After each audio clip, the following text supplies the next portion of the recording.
1 नवंबर से 11 नवंबर तक कुल 17 पालियों में DSSB TGT social science male और फीमेल की परीक्षाएं समाप्त हो गई। परीक्षाएं समाप्त होने के बाद अभ्यर्थियों के मन में एक प्रश्न आना तय है कि कितनी कट ऑफ जाएगी, कितने पर सिलेक्शन हो जाएगा। नमस्कार दोस्तों, आप सभी का स्वागत है। आप देख रहे हैं प्रयागराज एजुकेशन, जहां पर हम बात कर रहे हैं DSSB TGT SST के कट ऑफ पर एक आइडिया आपको देंगे कि आपकी कट ऑफ कितनी जा सकती है। ये पोस्ट वाइज वैकेंसी है DSSB TGT SST की, जिसमें मेल की ये वैकेंसी, ये फीमेल की वैकेंसी है और इसमें मेल और फीमेल दोनों अभ्यर्थी आ सकते हैं, यानी ये कुल 2 पद हैं। ये कुल जो UR की पोस्ट हैं मेल में या फीमेल में 91 हैं। उसके बाद OBC की सीटें हैं, उसके बाद SC की सीट है, ST की सीट है, EWS की सीट है और ये टोटल सीट हैं। इसमें PWD कैंडिडेट का भी इंक्लूड रहता है इसी पदों में, ठीक है। तो ये वैकेंसी है कुल। अगर हम देखें तो TGT SST में मेल की कुल वैकेंसी है 129, फीमेल की कुल वैकेंसी है 179, जिसमें UR की हम बात कर लें तो मेल की 91 वैकेंसी है और फीमेल की 138 वैकेंसी है। 1 नवंबर से 11 नवंबर तक कुल 17 शिफ्ट में ये परीक्षाएं चली हैं। तो नॉर्मलाइजेशन होना सामान्य है और जो नॉर्मलाइजेशन होता है DSSB में वह बहुत अनएक्सपेक्टेड होता है। कभी कभी आपके 15-20 नंबर भी बढ़ जाते हैं और कभी कभी 15 से 20 नंबर तक कम भी हो जाते हैं। इतने नंबर बढ़े हैं पहले की परीक्षाओं में, पहले के परीक्षा परिणामों में, और इतने नंबर घटे भी हैं। तो ये एक आइडिया आपको लगाना कि कितनी कट ऑफ चली जाएगी, क्योंकि जो आपके रॉ मार्क्स हैं उसमें नॉर्मलाइजेशन होता है। और दूसरा, जो आपका कैंडिडेट रिस्पांस सीट है वह DSSB द्वारा नहीं जारी किया जाता है, जिसके कारण आप यह नहीं पता कर सकते हैं कि आपका नॉर्मलाइजेशन में नंबर घटा है या कम हुआ है। तो चलिए देखते हैं कि कितनी प्रेजेंटी रही है। कुल जो फॉर्म भरे गए थे वह 64,338 के आसपास में ये कुल फॉर्म भरे गए थे और कुल जो परीक्षा दिए अभ्यर्थियों ने वह 26,876 विद्यार्थियों ने परीक्षा दी है, यानी मेल और फीमेल मिलाकर। इसमें मेल और फीमेल की अलग अलग लिस्ट नहीं आई है कि मेल ने कितना एग्ज़ाम दिया, फीमेल ने कितना एग्ज़ाम दिया है। लेकिन एक मोटा आइडिया अगर लगाएं हम 2021 के वैकेंसी के हिसाब से, तो 21 में जो वैकेंसी थी उसमें 20,720 फीमेल ने एग्ज़ाम्स दिया था और 9,363 मेल ने एग्ज़ाम दिया था। तो लगभग, यानी कि एक कैलकुलेशन करें तो 30,000 के आसपास में कुल अभ्यर्थी परीक्षा में शामिल हुए थे। तो इस बार लगभग 26,876, यानी कि 27,000 के आसपास में अभ्यर्थियों ने परीक्षा दी, यानी कि लगभग आप इसको मान के चलिए कि 18,000 फीमेल ने परीक्षा दी होगी और 9,000 के आसपास में मेल ने परीक्षा दी होगी, ठीक है। ये 9,000 और 18,000 और 9,000 ये हुआ।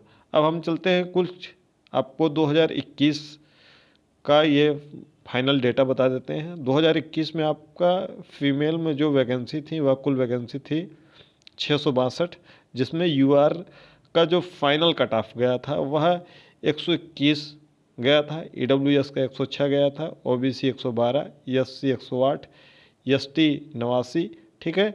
और UR में जो सीट थी वह 341 सीट थी। तो इस बार से 3 गुना के लगभग में सीटें थीं जो इस बार हैं।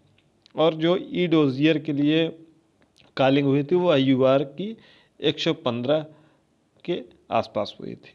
अगर हम मेल की बात कर लें तो मेल में कुल 469 वैकेंसी थी पिछली भर्ती में, जिसमें यूआर का जो फाइनल कट ऑफ था वह 120.26 यानी कि 26 और 295 मेरिट थी। ठीक है, वैकेंसी थी यूआर कैटेगरी में। ओबीसी में 95, ईडब्ल्यूएस में 108, एससी में 114, एसटी में 120, पीएच 2 कैटेगरी में है 107 और 117। ई डोजियर की बात कर लें तो ई डोजियर में 112 यूआर की मेरिट गई थी। अब हम बात कर लेते हैं इस बार का क्या होगा, कैसे होगा। तो सबसे पहले हम आ जाते हैं कि उत्तर कुंजी आपकी कब तक जारी होगी, जो आंसर की जारी होती है। आंसर की आपकी 20 दिसंबर के आसपास में आने की उम्मीद है। 20 दिसंबर के आसपास में आपका आंसर की आने की संभावना है। संभवतः अक्टूबर, नवंबर, दिसंबर 15 दिसंबर तक जो परीक्षाएं होंगी साथ ही में सबका आंसर की आने की संभावना है। तो उम्मीद है कि 20 दिसंबर के आसपास में आपको उत्तर कुंजी देखने को मिलेगी। लेकिन डीएसएसबी की एक सबसे बड़ी कमी यह है कि ये लोग अभ्यर्थियों का रिस्पांस शीट नहीं देते हैं, यानी कि अभ्यर्थी ने क्या रिस्पांस लगाया है उसको नहीं देते हैं, जिसकी वजह से ये आप नहीं तय कर सकते कि आपका कितना सही है कि कितना गलत है, क्योंकि आपको चीज़ें इतना याद नहीं रहती कि हमने ये लगाया है एग्जैक्ट यही है। आपको हो सकता है कि 75%, 70% याद रहे, लेकिन आपको 100% नहीं याद रहेगा कि आपने इस प्रश्न में यही उत्तर लगाया है। तो आप अपने आंसर को चेक नहीं कर सकते कितना नंबर आपका है। 2021 में जो परीक्षा हुई थी सितंबर महीने में, डीएसएसबी, टीजीटी, एसएसटी की मेल की उसमें परीक्षा अलग हुई थी, फीमेल की अलग हुई थी, क्योंकि पोस्ट कोड अलग अलग थे। तो 2021 में टेक्निकल गिल्च की वजह से कैंडिडेट रिस्पांस शीट भी आ गई थी, जिसकी वजह से अभ्यर्थियों को यह पता लग सका कि कितने अंक का नॉर्मलाइजेशन हुआ, केवल और केवल एक महीने का। 2021 सितंबर माह में जो परीक्षाएं हुई थी, जिसमें अभ्यर्थियों से जो जानकारी प्राप्त हुई है वह जानकारी यह है कि 15 से 20 अंक तक किसी किसी शिफ्ट में नंबर बढ़े भी हैं, और किसी किसी शिफ्ट में 15 से 20 अंक तक घटे हैं। किसी में 3 अंक बढ़े हैं, किसी में 5 अंक, किसी में 7 अंक, किसी में 10 अंक। ठीक है, ये जो परीक्षाएं हुई थी 2021 में वह मेल की 3 शिफ्ट में हुई थी, फीमेल की कुल 9 शिफ्ट में परीक्षाएं हुई थी। इस बार मेल और फीमेल मिलाकर कुल 17 शिफ्ट में एक साथ में परीक्षाएं हुई, अलग अलग नहीं हुई हैं। अब हम आ जाते हैं कि कितनी कट ऑफ जा सकती है। ये आपका हमने आंसर की बता दिया है। फिर आंसर की के बाद फाइनल आंसर की आपकी आएगी उसके 2 से 3 महीने बाद, और आपका जो रिजल्ट आ सकता है वह रिजल्ट कब तक आ सकता है, वह रिजल्ट आपका होली के बाद। होली के बाद ही उम्मीद रखें, होली के पहले की उम्मीद न रखें। होली के बाद आपके परीक्षा परिणाम आ सकते हैं। पहले सबसे पहले आपका ई डोजियर के लिए कॉलिंग होगी। ई डोजियर आपका भरा जाएगा। ई डोजियर में क्या होता है, उसमें ऑनलाइन आपको पूरे डॉक्यूमेंट सबमिट करने होते हैं। उसमें एक डॉक्यूमेंट जो आपके पास हो सकता है, अगर आपने इसके पहले परीक्षा नहीं दी है डीएसएसबी की, तो आपको एनसीटी सर्टिफिकेट, एक ओटी एमआरएस की वेबसाइट है, वहाँ से जाकर अपने कॉलेज के एनसीटी सर्टिफिकेट डाउनलोड करना होगा, जो कि उसी सत्र का होना चाहिए जिस सत्र में आपने बीएड किया है, अगर प्राइवेट कॉलेज से। तो ज़रूर अभी आप उसको डाउनलोड करके वो कर सकते हैं, 15 से 20 दिनों में हो जाता है। अपने मार्कशीट वगैरह वहाँ पर आप डाउनलोड कर सकते हैं, ओटी एमआरएस। ठीक है, उस वेबसाइट पर जाकर फिर उसके बाद ये आपको डॉक्यूमेंट अपलोड करने के लिए कहेंगे जब आपको परीक्षा परिणाम आएगा, तो उसमें लगभग 2 से ढाई गुना के आसपास में, लगभग 2 गुना के आसपास में वैकेंसी के ई डोजियर के लिए बुलाया जाता है। यानी कि जो रिजल्ट आता है उसमें आपके 100% फाइनल सिलेक्शन होने की संभावना नहीं रहती है, 2 गुना बुलाया जाता है। तो कट ऑफ से अगर आपके 5 से 6 नंबर या 8 नंबर तक अगर आपके अंक होते हैं, तो उम्मीद होती है कि आपके फाइनल सिलेक्शन हो जाएंगे। क्योंकि आप देख सकते हैं, ये देखिए, अगर हम आपको दिखाना चाहें ई डोजियर के लिए जो कट ऑफ गई थी, वह मेल की कट ऑफ में पिछली बार 112 अंक गया था। फिर जो फाइनल कट ऑफ हुआ है वह 120 पे हुआ है, 112.99 यानी कि लगभग 113 अंक, और 120 यानी कि 7 अंक का डिफरेंस है यूआर कैटेगरी में मेल में।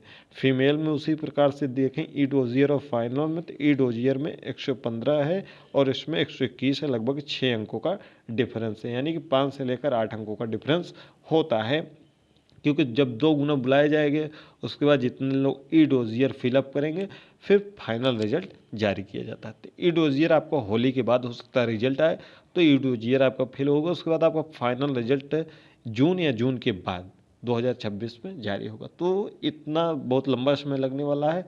तो आप अगर कोई अन्य वैकेंसी की तैयारी में लगे हुए हैं, जैसे अगर आप उत्तर प्रदेश से ही एलटी का फॉर्म भरें तो एलटी की तैयारी आप करते रहिए। अगर आपने एकलव्य मॉडल रेजिडेंशियल स्कूल यानी कि एमआरएस का फॉर्म फिलअप किया है तो उसकी तैयारी करें, या अगले डीएसएसबी के लिए आप एलिजिबल हैं जिसके फॉर्म अभी फिलअप हुए हैं तो उसकी तैयारी करिए, क्योंकि उसकी जो परीक्षा है वह अप्रैल या अप्रैल के बाद होने की संभावना 2026 में है। तो तैयारी करते रहिए, उसमें अच्छी खासी वैकेंसी है। इस वैकेंसी के हिसाब से जो आपको ई डोजियर के लिए कट ऑफ जाएगी, क्योंकि ई डोजियर के बाद फिर आपकी कट ऑफ 5 से 6 नंबर बढ़ने की पूरी संभावना होती है। अभी हम अगर रॉ मार्क्स की बात कर लें, चाहे मेल हो या फीमेल, अगर आप जनरल कैटेगरी से हैं तो 140 के आसपास अगर आपके नंबर बन रहे हैं, आपको आइडिया है कि 140 अंक के आसपास में आपके अंक हो जाएंगे, तो इसमें आप अपने आप को सेफ मान सकते हैं। ठीक है, वो डिपेंड करेगा, बाकी ये रॉ मार्क्स हम बता रहे हैं, बाकी नॉर्मलाइजेशन में हो सकता है कि प्लस माइनस हो तो थोड़ा बहुत अंतर आ सकता है।